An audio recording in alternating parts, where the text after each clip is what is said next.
All right, welcome everybody. Thanks for joining us. We're just going to wait another couple of moments as people are joining in the lobby.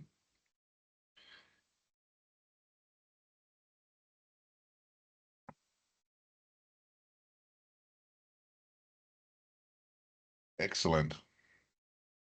Okay, so today is a joint session between Microsoft and Intersys. We're going to talk about what Microsoft is doing in the not-for-profit space, and also about how to build an IT strategy roadmap. I'd like to introduce ourselves. I'm Mark Kirby. I'm here with my colleague Matthew Gaiman. We're both from Intersys, and I'm going to hand over to Chris Lines from Microsoft, who's going to tell you about Microsoft's Tech for Social Impact. Thanks, Mark. Thank you very much. And firstly, thank you everyone for joining, for taking the time to join us this morning. I think over the last 4 years now, we've probably all got a little bit of webinar fatigue. So to see such healthy numbers is still brilliant. And so my name's Chris Lines. I work in our technology social impact team here at Microsoft, or TSI, because we need a 3-letter acronym, of course. And I always say I've got one of the best jobs at Microsoft. The reason for that is I get to work with amazing partners such as Intersys that really get you as an organisation and as a vertical. But more importantly, I get to work with non-profits every single day. I am lucky enough to cover multiple different regions. So I look after the UK and France, and also over to Australia and New Zealand. And I hear amazing stories from all of your organisations every day, whether that be 2-3 people in an organisation right through to a multinational. You're all doing amazing things, so thank you. And just remember, as we go through this presentation today, nobody ever donates money to your charity and wants it to go on Microsoft licensing. They always want it to go on to achieve your mission. Next slide, please, Mark. Oh, sorry. Thank you. So at Microsoft, we believe that technology is this real powerful force for empowering people and organizations. And we see it every day in our work within CSI. That might be data and AI helping predict malaria outbreaks, or humanitarian organizations delivering digital literacy to displaced people. But we believe that this sector really is critical to how we achieve this mission as a company. But to do this, we must make our technology affordable, we must make it accessible, and we must make it really relevant to you as non-profits. We are a customer-first, partner-led company, so we start with the needs of you, our customers, work with our partners such as Intersys to reach your best outcomes, which is achieving your mission. Next slide, please. So what is Tech for Social Impact? We needed to think a little bit different. So back in 2017, we brought together the power of our philanthropies team, which has been going since 1983, and our commercial business, the big old Microsoft. And we came up with Tech for Social Impact, which is a new business model.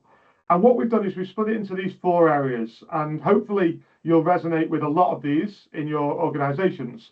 We need to make our technology affordable. I said at the very start, every pound that you raise, your fundraise, or you get from a grant, you want it to go on to achieving your mission. So we want to make our technology affordable. I know the guys will cover that a little bit later. And we want to build capacity because we want the technology that we give to you at a really good price, or sometimes free, to be actually used.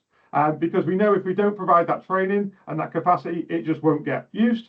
And we have an unbelievable partner ecosystem. And the reason that we're all on the call today is because of our partners. And actually, as we look across our global partner ecosystem, there's not actually that many that are doing this on purpose. Intersys have seen this as an opportunity to go and help a vertical. They want to give back. They really want to understand your organization needs, and hence why they put on a dedicated webinar today purely for this sector. It's not a commercial focused webinar. But my favorite bit about CSI, one that I really want to just double click on, is our social investment model. And what I mean by that is every single dollar that we make above and beyond our costs within Tech for Social Impact goes back into this sector. So we're almost run like a non-profit. And if you just click onto the next slide, Mark, we can see what that looks like in terms of numbers. Pretty staggering numbers. $4.7 billion we gave back to the sector last year in grants or discounted software and services. Now, to put that into perspective, if we were a country, an aid-giving country, we'd be about number 11 or 12 in the world, tech for social impact. So really, really impressive figure. And every time I see it written down, I have to write all the zeros out to actually put it into perspective. 377,000 customers across the world that we help. Now, that's an awful lot of organizations that we help, with there's only a team of about 220 of us. However, that's scratching the surface. There's around 4.4 million charities out there. And if we look at the UK, there's around 30,000 charities that are currently taking our discounts. There's 170,000 out there. So there's 140,000 of your peers and colleagues that aren't. So if you do anything today, go and spread the message of Tech for Social Impact. Make sure they're signed up. Make sure you've got eligibility, and make sure you go and get your free and your discounted licenses. Next slide, please, Mark. This is a bit of an eyesore, but these slides will be shared. But this is just to talk about some of our hero offers across our 3 workloads. So on the left-hand side, we look at productivity and creativity, or modern work in our words. And this takes into things such as like free business premium licenses for 10 people in your organization. I know there's all shapes and sizes of organizations on this call. So 10 free business premium licenses does an awful lot of good for that moving forward. I know the guys are going to touch on business premium later. The central column is around Azure and a $2,000 credit. So, okay, $2,000 credit that we offer annually. And then right up to the right-hand side in terms of business applications and the Power Platform. But yeah, next slide, please, Mark. I'll whiz through these. We are in a crazy, crazy moment at the moment with this inflection of AI and the digitization of businesses. You know, March 2020, we all had to kind of adapt pretty quickly. As we're now in 2024, some organizations are still picking up the pieces of going digital too quick. Hopefully, all of you guys have survived and thrived through the last 4 years. And, you know, credit to you all being here, because a lot of organizations didn't make it through. But we're seeing industries transform ridiculously fast. There's drivers for this economic growth that are evolving. And we're at this inflection point with the inflection of AI and how it's jumped on our doorsteps in the last 18 months. Next slide, please, Mark. It's not just helping AI me. It's not just helping you and our partners. It's helping every single individual across all different sectors, every single team, and in every industry. If you think about healthcare and education, if you think about finance, if you think about marketing, and if you think about the senior board members right down to the admin assistant, this is helping every single person in every single organization as we look across today. Next slide, please, Mark. This came pretty quick, as I talked about, and I don't know if you've seen this slide before, but this is the race to 100 million users. I feel like I was kind of an early adopter of a lot of these things. And so my mum had like one of the first mobile phones with a big aerial on. And I used the internet to go and look at football results, and Facebook to share pictures of nights out at university. And when ChatGPT came around, of course I went and played in it and asked it to write me a poem. But they're things that have come on very, very slowly in terms of technological inflection points. And we've never seen anything raise to 100 million users as such as ChatGPT, which only took 3 months. So it's here to stay. It's how we adapt it now to transform this industry. Next slide, please, Mark. So our mission at TSI has changed. So it used to be to bring technology to help everyone achieve their mission. And now it's to bring the power of AI to social impact organizations everywhere. And just really want to focus on that word, everywhere. I spoke about it on a couple of slides ago there in terms of industries, in terms of personas, in terms of departments, also geographically. We know that there's some dispersed organizations even on this call, and it may be helping, you know, some charities that have not even got access to 100% electricity every single day. We're there to help them with AI and how that can help them. Next slide, please, Mark. It's come to work, right? And I think we'll all probably know, and if I could do a virtual hands up normally, I would say how many people have used AI in their work organization. And most people have tried it in one way or another. Even if the leadership team are not embracing it. And I've seen that, you know, numerous times, that the marketing department are using it, but the IT department aren't using it. And we really need this synergy to make sure that we've got the data bricks in place, and are building bricks to say, this is how we're going to use it in a safe way. And I know guys from Intersys will look at that shortly. But what's really holding us back, Mark, if you just click onto the next slide, and I'm not saying this is just in non-profit, but leadership is lagging. So if you look at some of these stats here, nearly 80% of leads are saying, yeah, we think that AI is really imperative to how we move forward, how we raise more money, how we stand out from the crowd. But 60% don't know how to implement that. And that's where partners come in. That's where Microsoft hopefully comes in to help you with that. And then my final slide, I think, or maybe second to last one. This is more around some use cases. Now, the reason I put this slide in is this changes every day. This changes every single time I talk to a charity. Every time I talk to a partner, they say, oh, I was working with this amazing charity and they've started summarizing their campaign results with visuals using AI. Great, let's put this on the slide.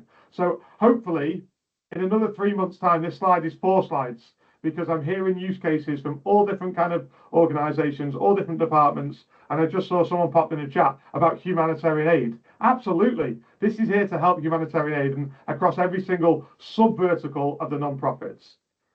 Next slide, and my final one, I believe, is the main question. Will AI take our jobs? So this is back in 1987 when Excel was being launched, actually. I think it's the wrong image. It's normally an Excel picture. But back in 1987, Excel was launched. That was going to be the end of the bookkeeper. That was their jobs gone, right? That was going to be the end of the industry. Excel was going to take over. What it's actually done is it's created jobs. So it's created financial analysts, it's created accountants, it's created auditors, love them or hate them. But Excel's actually done an amazing thing for us as we look forward into technology and into the future. And I heard a really good quote the other day saying, will AI take our jobs? And the answer is no, it won't, but people that are using AI will. So as we sit here now in this moment, I really want to think how you can embrace AI as an industry. I really think that it's got the opportunity to change the way that we all work. No non-profit has ever spoke to me and said, oh, I've got loads of time and loads of resource and loads of money. It's usually the opposite. They've got none of any of them things. And this is where I really think AI can help. With that, I'll hand back over to the Intersys guys. I'll be sticking around. If you've got any questions, please reach out to me on LinkedIn. I'm happy to take any questions at the end as well if we've got any time. But please reach out and I'll speak to you all at some point, hopefully. Cheers, Mark. Thank you so much, Chris. Yeah, thanks for the intro, Chris. It's wonderful to hear what Microsoft's doing, and yeah, and also the huge opportunities and the innovation that AI and Copilot brings to everyone, including not-for-profit. So I'm Matthew Gaiman, started the company a long time ago. I'm originally technical, but now I spend more of my time doing strategy work. And I'm Mark Kirby. I'm the head of the professional services department. Also used to be a tech, but now I spend a lot more time writing strategy documents.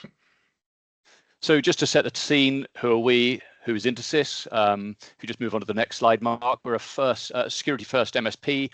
We actually support an awful lot more clients, and it says there, I think it's 140.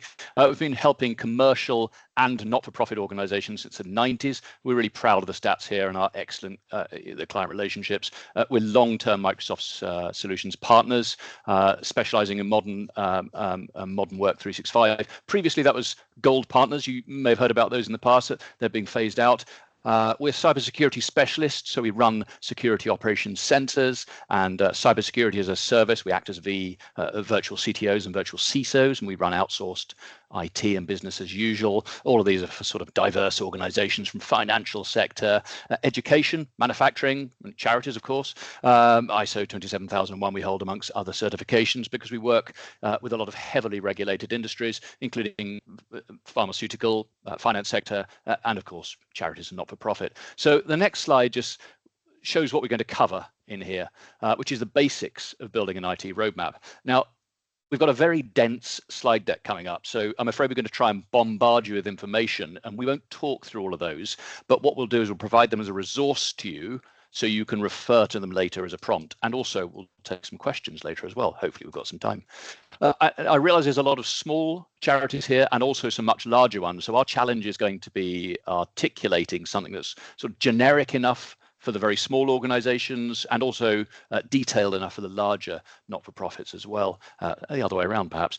So we can't cover everything in a short time, but we'll show you some of the framework and give you some of the tools and the context of charities as well. We found some really interesting stats which emphasize some of the challenges that are particular to your sector. Over to you, Mark. Thanks, Matt. So while we were researching for this, we came across this Charity Digital Skills Report for 2024. You can see the link down there. It's free to download. A really interesting document. And I think it tells a really clear story about where charities are now. But before we go into that, a little bit more about my background. I think I'm uniquely placed to understand the IT challenges for charities. My first real job was an IT manager for UK-based charity. We had over 100 users spread across several different sites across the UK. And as I'm sure you're all aware, every pound is a donation. So you have to kind of do real loaves and fishes type miracles to make things work and get the things that the charities need. I remember taking out making Frankenstein computers from bits of old ones just so we didn't have to buy new ones. So I understand the challenges. And looking at where charities are now, I think the pandemic changed things for everyone. And some have come out of that well, some not so well. And I think this is an interesting stat here. We've got 45% of charities rate their IT provision as good or excellent and not a barrier to development, which is great for them, but it tells me that 55% of charities actually see IT as a barrier for achieving what they want to achieve. The good news is that 50% say that they have a strategy in place or a plan to remediate that, to develop the IT as an organization. But what will be very familiar and to you all is actually 68% of charities are struggling to progress with that digital strategy. And what are the reasons for that? I mean, it's finances, of course, but also, headspace. You need to actually develop, spend time on this to make sure it goes right, and capacity. You need to have the ability to implement these quite big projects.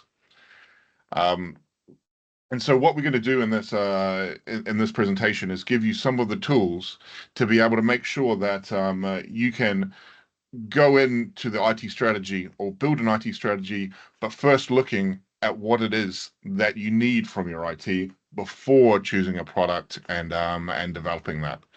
So Matt's going to talk a little bit about what an IT roadmap is, or what we mean by it. Thanks, Mark. Yep. So what is a roadmap? It's a structure, it's a framework that's got to be tailored to you. So we've started broadly with these 5 phrases, and we'll drill down into those a bit later on. Again, it's going to be proportionate to you, whether you're a larger organization or a smaller one. If you're small, you might want some more specifics, and so you can find those in the slides later. If you're large, you might want some more generic information. So we can't cover everything. We'll talk about the framework and try and give you some tools. So Mark, if you move on to the next one, why do we need a roadmap?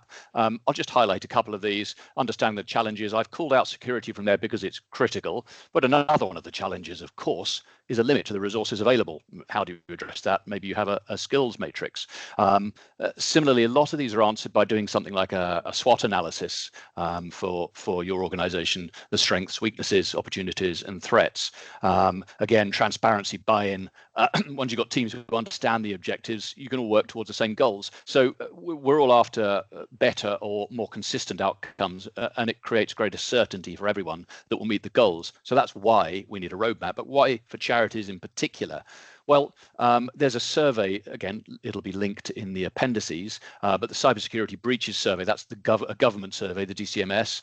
64% of charities report their staff regularly work their own devices. That's vastly more than in most commercial organizations, where it's well under 50%, 45%. Charities got a very high volume of staff who work part-time and volunteers. They may have less time to understand the security challenges.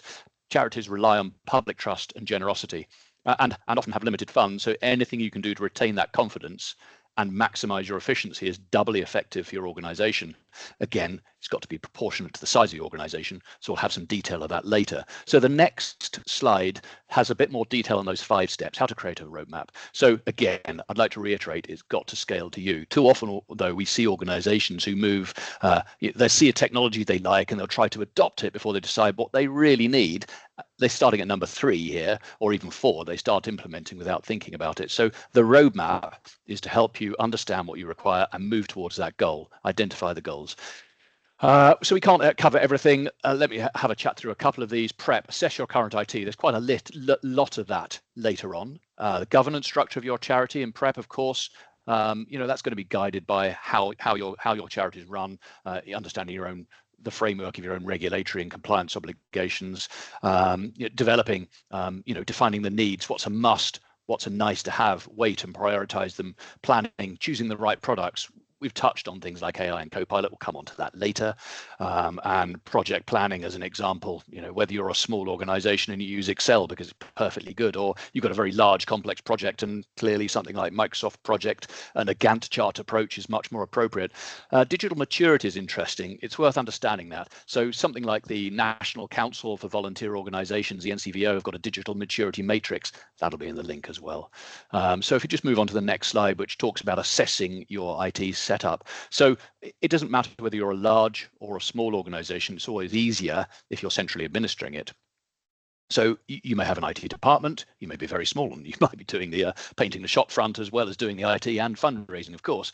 But if you're larger, you've got an IT department or a managed service provider. How do you start here? You ask for an asset register. Again, most MSPs will be able to send you, managed service provider will be able to send you a reasonable inventory of the assets they look after. And you can start then to look at things like identifying the shadow IT. So that's people are using IT in your organization you don't realize is needed, part of your requirements definition, and also to find out devices or systems with security holes. Maybe they're out of date.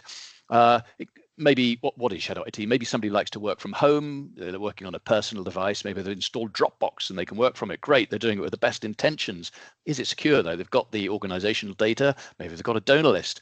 But is it secure? Multi-factor is there? Is there password security? What about AV on the computer that it sits on? It's only when you start drilling down into the details and looking at the audit, you identify the gaps, the weaknesses, and indeed your strengths and how you leverage those.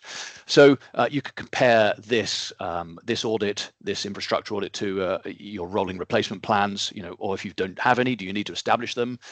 For example, donated equipment. Is it correctly wiped or is it being reinstalled securely? Has your team got a sense of agency and a sense of direction? Because some people will find it challenging. We spoke earlier on about higher number of volunteers and more part-time working. Do they have the bandwidth? And if they've got a longer journey to go. The next slide is, again, a little bit more about the data, the sensitive data. So a data mapping exercise, again, proportionate to your organization. Understand what you've got in your digital landscape. So I know some organizations here will have their own dedicated data teams, and others will have no idea of the data they're holding. Now, that represents a threat and an opportunity. So some vast quantities of data, how do you maximize the value on that and identify and minimize, mitigate the risks? So you do a data mapping exercise, maybe your supporters, volunteers, donors, they want to retain confidence. What's the information you're holding around those? What are they holding for you? It's a good time to assess what's collected and stored. Is there any special category data, for example, that you can ditch? Clearly under data protection legislation, you don't want to be holding that unless you've got a very good reason to do so. Almost certainly when we do data mapping exercises for people, we find there's data that people don't realize exists. Next slide. Very briefly, we've done a webinar, questions from my IT department. So these are about challenging and understanding whether you're getting the right answers and if you're asking for the right sort of metrics as well. So we'll just skip straight over that because there are some technical things in there we can talk about later. Again, understanding compliance requirements. It all depends on your particular not-for-profit. Clearly the common ones: Data Protection Act, GDPR, PECR, so that is particularly for charities when you're speaking to individuals, because it applies to individuals. Clear and unambiguous consent for direct marketing, email marketing. Soft opt-in is okay if you've got customers and donors, but it's only by articulating all of these that you realize what the challenge is and make sure that that's conveyed to everyone else within the organization. Again, some of you will have whole compliance departments. That's great, but many of you may not even know the breadth of some of the other compliance or regulatory requirements you need. So insurance, for example, if you hold insurance and you believe you've got cyber insurance and it covers you, are you actually applying those security technical levels to make the clauses and the obligations are covered? And of course, there's many others as well. We've got some links in the appendix about charity and cybercrime and fraud. That's a Gov UK link, and the NCSC, of course, the GCHQ's arm that conveys things like the Small Charity Guide, Cyber Threat Report. They're all linked there as well. Next slide talks about establishing a security baseline. So this is a formal exercise. You've got to understand your current security posture of your organization. So it's critical that you can gauge where you are and compare it to where you've been and where you want to be in the future. It's a non-exhaustive list, this clearly. I mean, we mentioned that a much higher percentage of charity staff use their own devices than commercial organizations.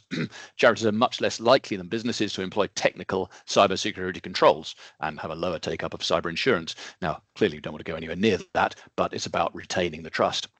So some important things from this list: supplier audit and challenge are important. Very often we see that as the weak link in the chain. So people may have good security, but they haven't done sufficient diligence on their suppliers.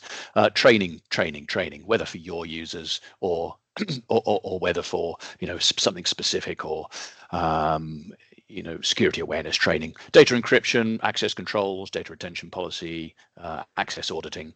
Again, all things you need to consider that are also in, I think, in your webinar, Ask Your IT Department. But Mark is going to talk us about a bit more about what good looks like.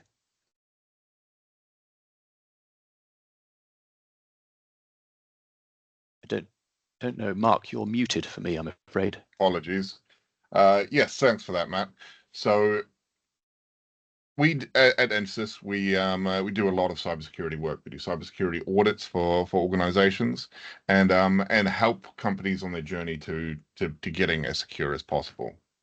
And so whenever you're planning an IT structure, you need to think about cybersecurity. It needs to be built with security in mind. And so this here is what good looks like. Now, this is the NIST framework, the National Institutes of Standards and Technology. It is an American organization, but this framework has been widely adopted across the UK, and we think it's a really good way to understand the new approach to cybersecurity. So we can see here there's 5 different pillars.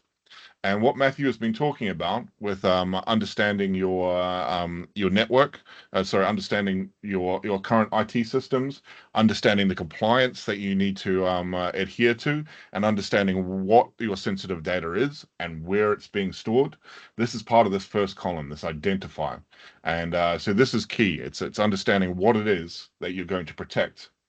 And when I first started coming up in IT, this was really all we did for cybersecurity. We did the protect part. We put up our firewalls. We installed antivirus on everything. Lockdown permissions, and that was that. IT security was done. But unfortunately, we are living in a world where cybercrime is on the rise. And what that means is we now have to come from a standpoint that at some point in your organization's life cycle, you will suffer a data breach. Someone will be able to get access into your system, and we need to make sure that you've got the tools set up to detect, respond, and recover from that. So you need to know who's accessing your data at what time. And it's become a lot more difficult recently with the rise of remote working. It used to be you could see what everyone was accessing because you could just walk up to their computer and have a look. But nowadays, someone could be accessing it from anywhere. And so you need those controls to alert when something happens. You need to know what to do when you do detect a breach and how to recover from that.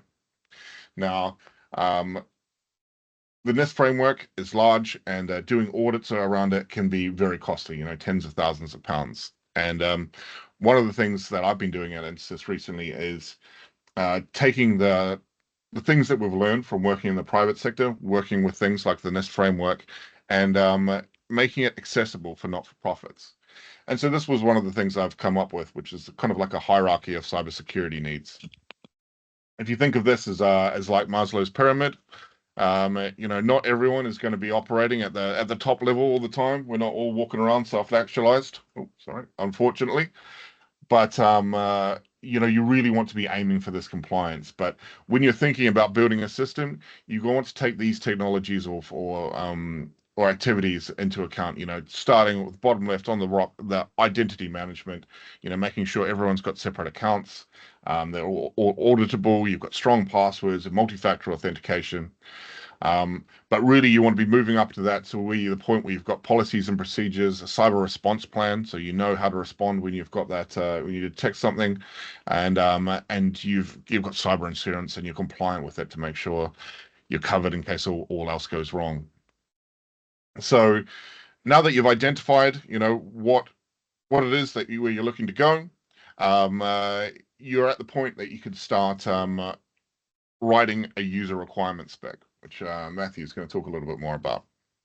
Yeah, thanks, Mark. That pyramid really is an excellent tool to articulate your security posture that we mentioned earlier on, whether to your board, trustees, or other management. I think what Mark didn't mention was that we RAG rate those. So the pyramid goes from red, amber, and green. And clearly what you want to do is move up the level where the majority of all those bottom levels are green, and you're pushing towards green towards the top. And again, proportionate to your organization. But those technical and procedural controls as well are critical. A culture of security is part of it. Anyway, what's a user requirement spec? Well, within the context of the roadmap, the points to determine what you and what others want in the organization versus what you need. So you've done a systems audit, you've listed the systems, maybe you've identified a legacy system, or you want to get which you want to replace, or you want to get some information from one system to another. Maybe you realize you want a more fully featured and compelling website to help encourage donations. So you can write a URS for pretty much anything, but it's critical to understand what everyone needs before you find products that fit that need.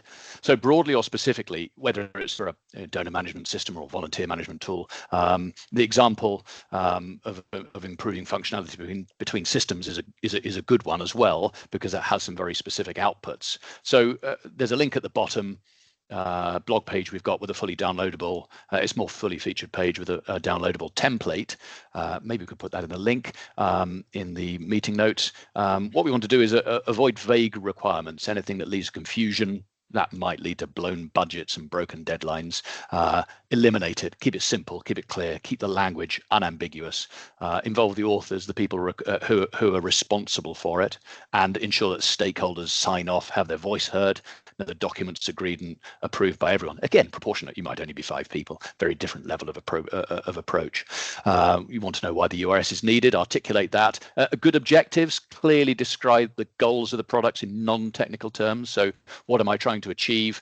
What problems will it solve? How will it streamline or improve an existing system? Is there a similar product in the marketplace, if one exists, that will do something better than I have at the moment?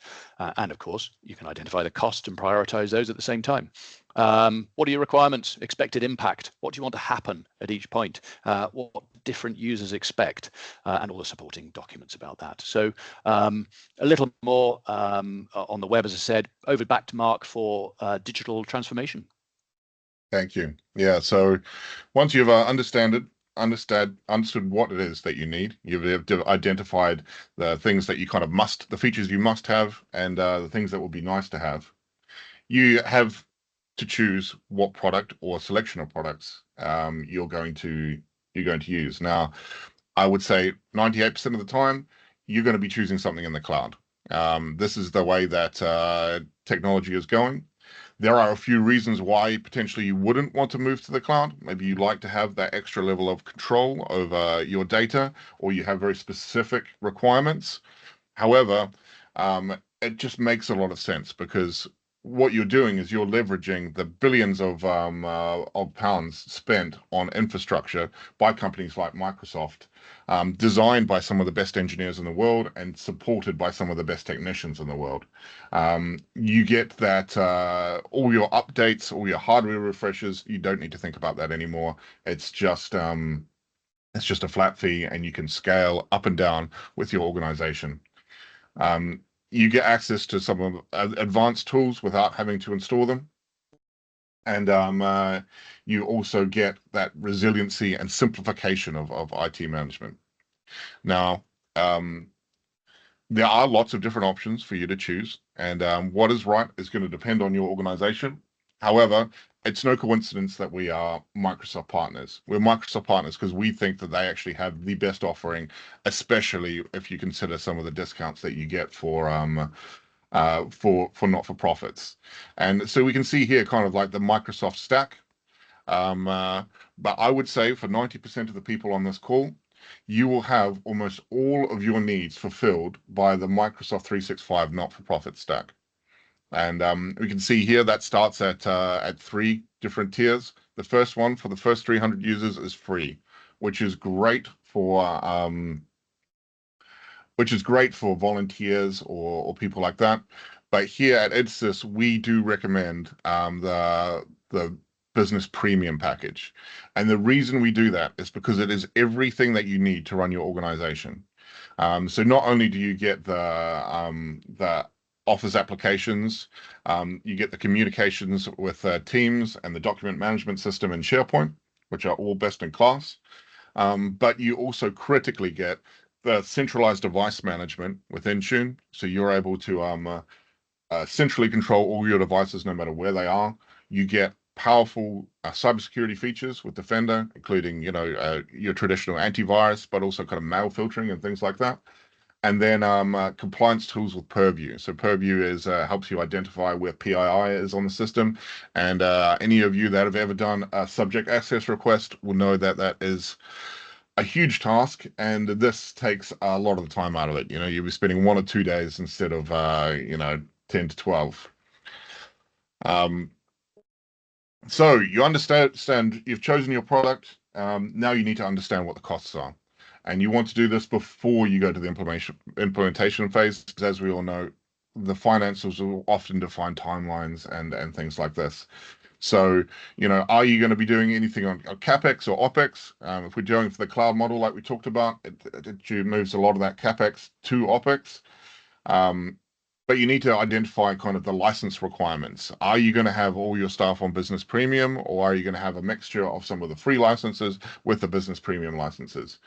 How many seats are you going to require, and so what's your monthly bill going to look like?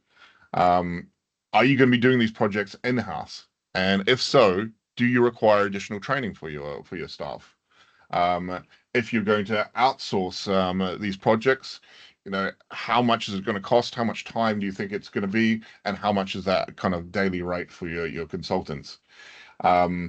Ongoing backup and resilience. So we've talked about how these platforms are incredibly robust, but that doesn't stop people from deleting files and then forgetting about them, and you can't get them back from the recycle bin. So backup is always still going to be important, and you need to cost that in as well. Are there going to be additional cybersecurity functions and licenses that you need? Do you need to have regular pen tests as part of your compliance? Do you need to get Cyber Essentials, for example? And you're going to need to factor that in every year. Likewise, are you going to do it all at once, or are you going to spread the cost over several months? And I've got here an example of a timeline or a roadmap of the sort of thing that we do for organizations all the time. I mean, I think we're currently in the midst of about 5 or 6 of these digital development projects. And usually we like to do them in phases that take around about a quarter at a time. Sometimes you can do it much faster, particularly if it's a smaller charity. But the idea here is we would start with phase 1, identity management. So this is where we actually build the platform and we build the security in first before there's any information in there. So we'd create accounts for individual users. We would set up the multi-factor authentication. We're using something called conditional access, so we can see if somebody's logging in from the office. We might locate that as a safe space, so they don't have to do multi-factor. But if they're logging in from Spain, for example, you definitely get prompted for your MFA every time. And we configure alerts at this point to look for suspicious activity, impossible travel, logins from unusual locations, mass file downloads or deletions, things like that. and then we would arrange the licensing at that point. Usually the first thing we move across after that is communications, and we need to think about that as more than just email. Email is clearly a big part of it, but a lot of the success we've found with organizations is actually moving a lot of the internal communications to Teams. Our organization almost runs on Teams. We're on there all the time, lots of different chat groups, lots of posts in Teams. You think of it like a social media for your organization. Now, if you're someone who gets kind of 10, 15 all staff emails every day, you understand how good this can be for reducing the clutter in your inbox and allowing you to focus on the emails that really matter. The third phase we'd look at would be document management. So this is something I recommend an organization does every 5 years, because you would say that after 5 years, or the company that you were 5 years ago is almost unrecognizable from the organization that you are now in the way that you work and the structures. So you would design a document structure for the organization that you are now. Not take the one that you've had and dump it into a new location. You're not going to get so much benefit from that. You find if you design a new one that's fit for purpose and then you move the information that you need, chances are you will have 2/3 of the information you used to will stay in its old location. You can archive it off and access it when you need, and you've got a nice clean document management system with just the information that's relevant. The fourth phase here, we would do a device management program. So that's like using the Intune, like we talked about before, defining security policies for devices, enrolling all of your current workstations so they can be centrally managed. Then look at mobiles, centrally manage them using things like Apple Business Manager and Intune Device Manager. And then look at company information on bring your own devices. What's your policy going to be on that? There is a tool in the Microsoft suite called Mobile Application Management. It's part of the Business Premium package, which allows you to put company information on mobile phones and actually secure it. So you don't have access to the rest of the person's personal device, but if they leave the organization, you're able to wipe just the company information off there. Really, really useful. So if you get to the end of this, you've gone through a successful digital transformation, but it's something that you shouldn't just forget about it and then revisit it in another 5 years. I think to be really successful, what you've done now is you've built a platform that you can continue with ongoing development. And Matthew's going to talk a little bit about that. Yep, thanks. Not an awful lot. I realize we're running out of time. So yeah, really it's about how you govern, manage, and be responsible for the direction you take, that technology is taking in your organization. If you had the bandwidth to do this beforehand and you've got a steering committee, that's great. You're already on it. If not, then you just need to identify the resources you need. Again, refer to that SWOT analysis if you did one. What are the strengths, weaknesses, opportunities, threats? Perform a skills analysis, a skills matrix. Can you do it internally? Do you need external consultancy for particular projects or skills, or an MSP to manage your environment centrally, for example? As things change, do you need some specific security consulting, for example? Ensure you're on the right footing. Training. Again, security awareness, always worthwhile. Great on resources online from Microsoft in the links afterwards. Leveraging new technologies, of course, as things change. We'll talk a little bit about AI later, and that does lead me on to the next slide, which is Power Platform. Thanks, Mark. Now, it shouldn't really be part of ongoing support because this is also part of the implementation, because we mentioned quick wins. So if you've not heard about it, Power Platform is a great suite of tools. So things like Power BI, you may have Power Apps. It gives the power back to citizen developers. So there's users within your organization who are now find it much simpler to automate and leverage the data you collect, whether it's finance, campaign, people management, or to create workflows. It's a phenomenally cost-effective way of developing, as long as you set the framework correctly, set the guardrails to make sure that things are working okay. Again, that could be another entire webinar on its own. Even just setting those guardrails and centers of excellence. I think we've got a blog coming up about it soon on our website, so have a subscribe to the blog and you'll find some useful stuff there. Onto AI. My goodness, we can't ignore AI, can we? Here we go. There's another one from the this great digital skills report. Now, We saw organizations using it, of course, where it's commercial or third sector. What is it? So we're not talking about artificial general intelligence. We're just talking about the current large language models. It says 34% of charities here see using AI tools as a priority this year. I think it should be higher. You've probably got people in your organization using it already, whether you know it or not. The challenge is to walk that tightrope between the potential for colossal opportunity and the gigantic information security risks that it brings. So you want to mitigate those risks and maximize the opportunities. So the next slide just shows a little bit about that, about some of the challenges. So I've mentioned here the corpus of data. What's the body of data that you've got that it's looking at? You know, what's the scope of what you want in your organization to be to be subject to it? Prep's critical. Copilot, for example, you know, the Microsoft product is excellent. What do we use it for all the time? Taking meeting notes. You join the meeting late and it'll summarize what you've missed, identifying actions for people, drop a document into Copilot and it's secure. It's not like dropping it into a publicly accessible large language model AI. Helps summarize documents, drop it in and it's done that. It can start drafting documents for you and drafting emails or changing the tone of something. Others are also using it for automating customer donor interactions, for example, website interactions, automating writing of emails in the first place and responses. I heard of a really good example recently, which was using AI, I think it was Microsoft doing it, to get huge libraries of videos digitized online, index and making them more accessible to people by generating closed captions. So, you know, the assistive technology side there is almost impossible if you're doing it with a huge number of videos and you want individuals to do it, where it's prohibitively expensive. That's the sort of thing AI can do magnificently and just expand the opportunities to everyone. What are the risks? It will exploit permissions weaknesses if you don't know enough about it. So you've got to put those frameworks in place first, understand the body of data that it's got access to, and maybe restrict maybe restrict the users from the start, have a pilot group. If you've got a large organization, you've probably got a CTO. You may even have a KO, you know, a chief AI officer. But again, it's got to be proportionate. So I think we're running out of time quickly. So I'm just going to move on to the next slide, which is how can we help you? Mark, do you want to say something here? I can't remember what the QR thank code you. is, I think. And I apologize. I realize we're a couple of minutes over and there's a lot to cover in that short amount of time. Hopefully you found that interesting.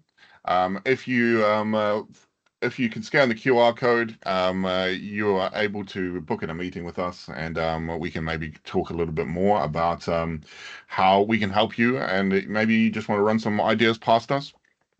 We're always happy to help. Yeah, so once again, I realize we're over, but please, if there's any questions, do let us know. Otherwise, thank you so much for your time. Gargi or Tim, were there any questions for us to answer? So there's a question from Bansel about E3 licenses. The question is, what do you mean by 10 free users? Is this 0365 E1 license or E3 license? As an example, they're paying £60 per year for one E3 license. So that's for one E3 license. So it depends on the structure that you're in. What we're looking at there was Business Premium. Business Premium, you do get the 10 free licenses. However, if you are over, I think it's 100 users, then you need to, no, 300 users, then you need to go to the E3 licenses, which do have a slightly different pricing model. But an E3 is quite comparable to a Business Premium. Yeah, we could always take that question offline as well to answer in more detail. You know, maybe Tim could take it offline. That would be great. Anything else for Gargi? I hope that's helped. I think that's about it. Lovely. Wonderful. Thank you all for your time. As I said, we are going to be sending out the slide deck along with a few links about the things we talked about. Hopefully it's going to prove a valuable resource. Yeah, do feel free to scan the QR code or reach out to Tim, Faye, or Gargi, or myself, and we can we can answer any questions that you might have. Thanks all. Yeah, thank you very much, everyone.